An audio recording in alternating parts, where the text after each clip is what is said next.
Good morning guys! Happy Wednesday sa inyong lahat. Today is September 4, 6:52 ng umaga. Ayan, nagising ako ng 6:30 and then nag-ready muna ako. Tapos yan, bumaba ako guys. Pero inaantok pa ako guys kasi si Daniel, nagising siya ng, ano ba yun, ang una is magto-12 kasi gusto niyang mag-CR. Ginising pa niya kami. Then, after that, gumising ulit siya ng 1:30 kasi may dinadamdam nga. So, ayun, tapos, pinatulog ko siya sa kwarto namin. Katabi ko siya. Kasi nga, umiiyak, hindi daw siya komportable. So, sabi ko, dito ka na lang matulog sa kwarto. So, si Daddy, lumipat sa ibang kwarto. Kaya, ayan, late start naman yung school nila today. Ang start ng klase nila is, 9:20. Supposed to be 9:05. Pag Wednesday kasi, late start sila. So, which is good. So, hindi natin kailangan gisingin siya ng very, very early. Siguro gisingin ko siya ng mga... What time we should wake up, Daniel? 7:30? 4? 7:40? 7:40. Kasi late start nga today. So, anyway guys, kaya ang gagawin muna natin is magre-ready lang. I-ready ko lang yung mga lunch nila. Usual morning routine, guys. So, si Daddy, ayan, ginawa na ako ng kape. Pero maya-maya ko pa to maiinom. Tsaka, oatmeal. Ayan, gumawa na si Daddy ng oatmeal and kape. So, ang gawin muna natin today is prepare ko muna yung mga lunch nila. And, yeah. So, nag-start ang ating araw, guys, is gawa ng lunch ng mga kids. Alam nyo, medyo kahapon, very smoky na naman kasi meron na naman yatang fire sa kabundukan. Kasi nung nakaraan, ano ba ngayon? Wednesday. Monday, hindi na siya masyadong smoky. Tapos, bigla na namang very smoky yesterday. I hope the weather is nice today. Pero medyo madilim na sa umaga guys at saka sa gabi. Wala nang daylight. Is it daylight saving times? Daylight savings time end? Is it end already? November. Oh, November. But medyo madilim na guys sa labas pagka mga hapon. So, anyways, yeah. So, gawin ko muna tong ating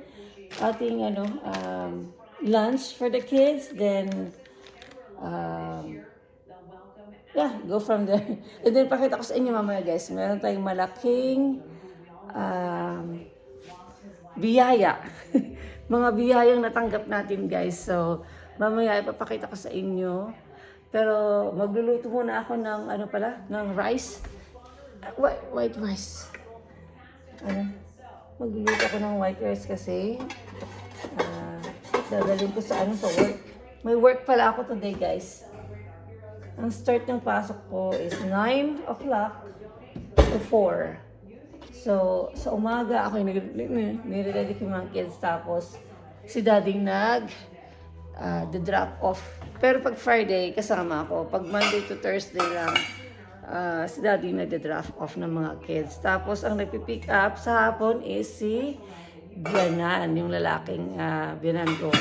Kasi malapit lang naman yung school nila sa bahay nila. So, siya yung nag-volunteer na mag-pick up sa mga kids.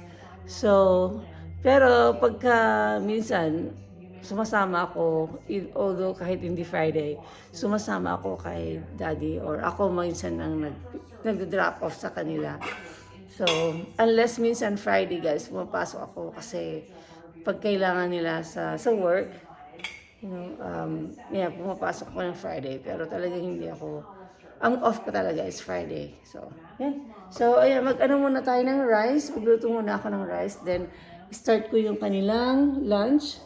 And then, update ko kayo ulit. Takal muna tayo ng rice. So, itong rice na to is nabili namin sa Costco. Gusto kong bumili ng lalagyanan ng rice, kaso minsan nakakalimutan ko. So, mga 2 takal siguro. Maliit lang naman yung lutuan ko, guys. Hindi na ako gumagamit ng rice cooker kasi pag nagluluto naman ako, konti lang yung naluluto ko. Yan lang. Dagdagan natin. Yan. And graham crackers, ito favorite niya, no? Daniel kasi snacks minsan nagtitingi siya ng dito, graham crackers. So, yan, malawan lang natin to, guys.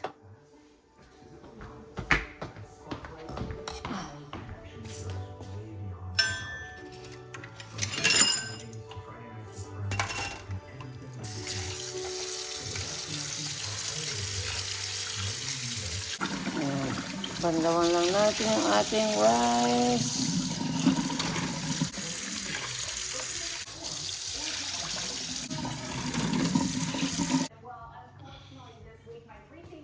Ayan, start natin. And then, there we go. Turn on natin yung ating exhaust fan. So, hi guys, ayan, tapos na akong gumawa ng kanilang baon sa school for lunch. So, ito yung kay Olivia. So, naglagay lang ako guys ng pretzels, Oreo, at saka yung kanyang vegetables and fruits, which is, blueberries and grapes, at saka cucumber and carrots. Ito naman kay Daniel. So, may gusto ni Daniel ng tinapay. Ang palaman lang nito is strawberry jam. And then, yung kanilang drinks, ito, Capri Sun. Berry ang flavor nito. So, and then yung snacks nila, naglagay din ako ng snacks nila. So, meron diyang goldfish, ito, Rice Krispie, M&M na peanut, fun size, yung maliit lang. Tapos, meron ditong Nutella sticks. So, ang kanilang snacks. Ayan, same din kay Daniel, guys. So, ayan. So, yung kanilang bag. Ito yung bag pala ni Olivia, guys. Ewan ko, napakita ko na sa inyo.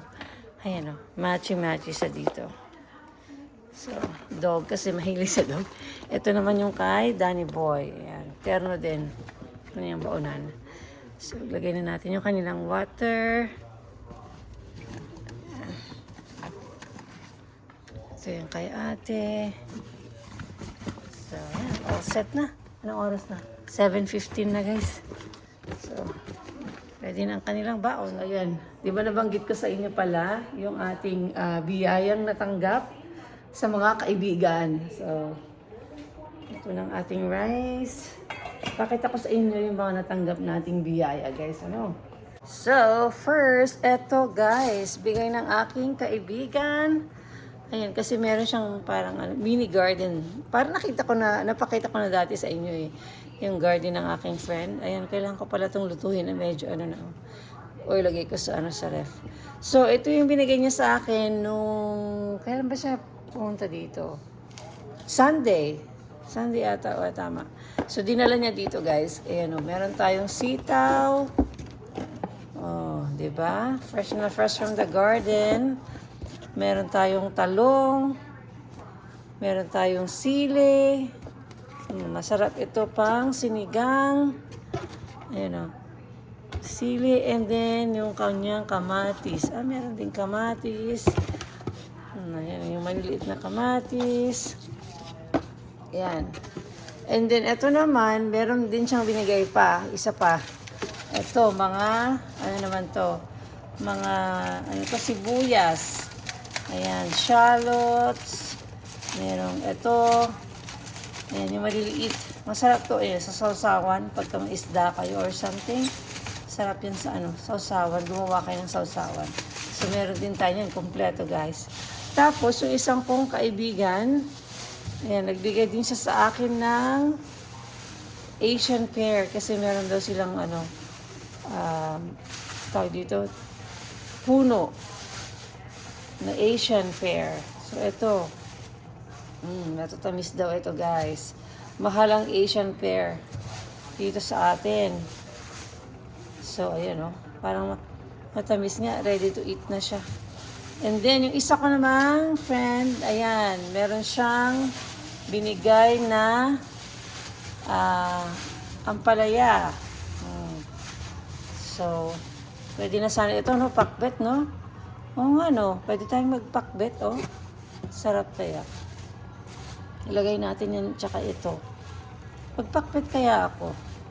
Ayan, sarap. Kakaiba yung dito, ampalaya. Kinuhanan niya kasi, hindi pa siya daw masyadong malalaki, pero kinuhanan niya kasi, inubos ng mga ng insekto.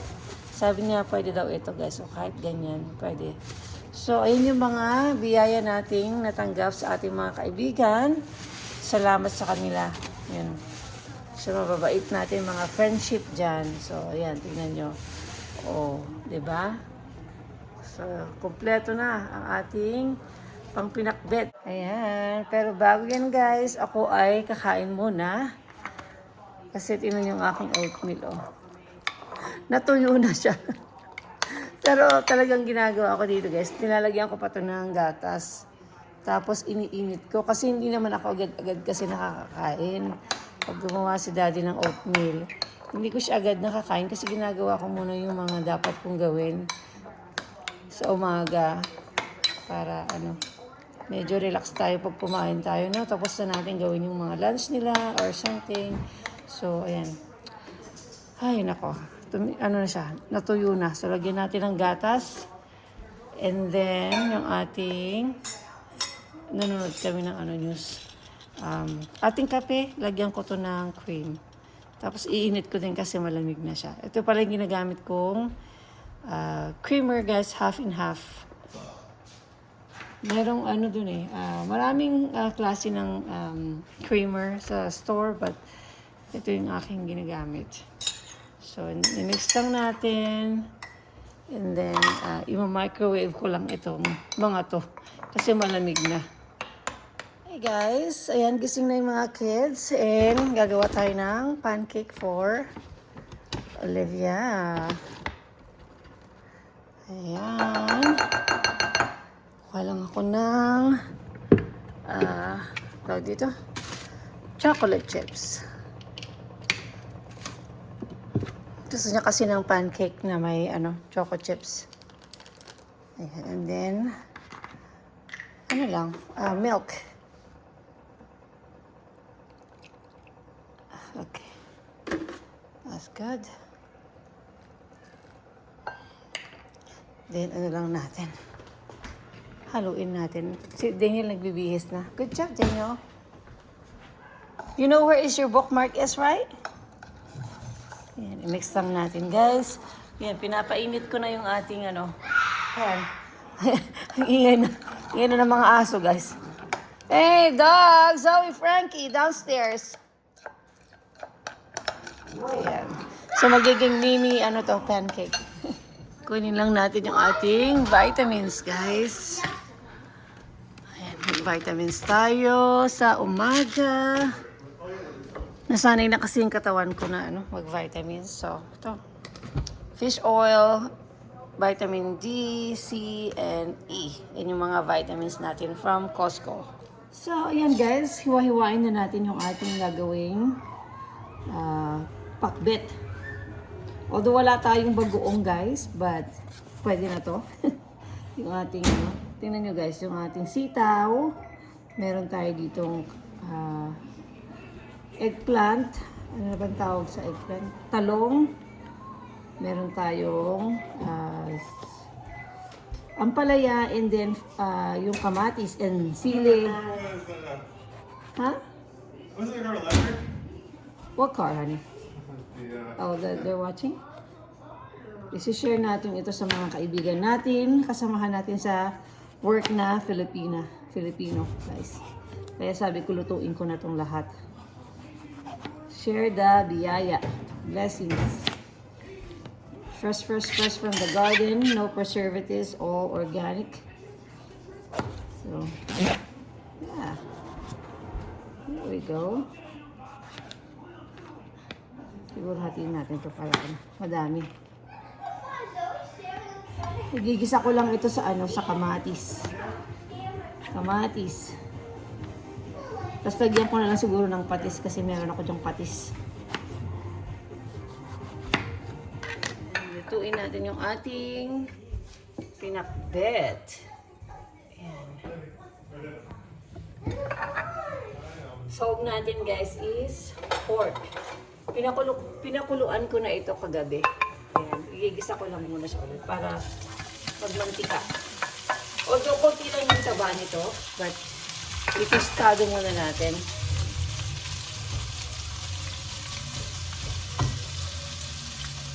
Hanguin ko muna to guys. Ayan, tostado na siya. Diba? May time tayo magluto ng ulam. And then,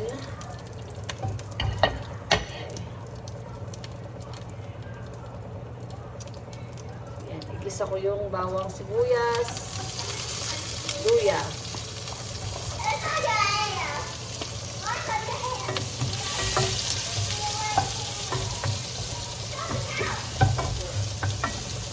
Bango. Ayan, nilagay natin yung kamatis. Lots of kamatis.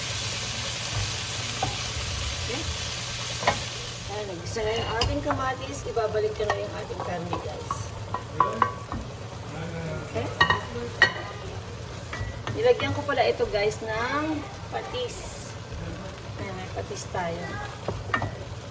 Isa lang ng mga ilang minuto and then lagyan natin yung ating vegetables. Okay, dinlagyan natin yung ating mga vegetables. Guys, pagsama-samahin na natin dito.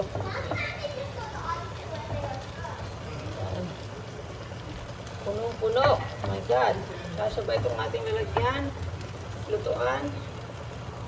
Pero ito naman tawag dito. Liliit naman ito guys. Tapos lagyan natin ng sabaw. Lagyan natin ng tubig. Kunti lang, hindi na masyadong ito masyadong madami. Ayan. Oops. Check natin guys yung ating gulay. Yummy. Tingnan nyo guys. Lapit na yung maluto. Guys, ito na yung ating pinakbet guys. Isang malaking ganyan ang ating i-share sa ating mga kaibigan sa work. And nagluto rin ako ng rice para sa kanila. Tapos nag-save din ako para sa akin mamayang dinner. Kasi yan ang magiging dinner ko guys. So, yan.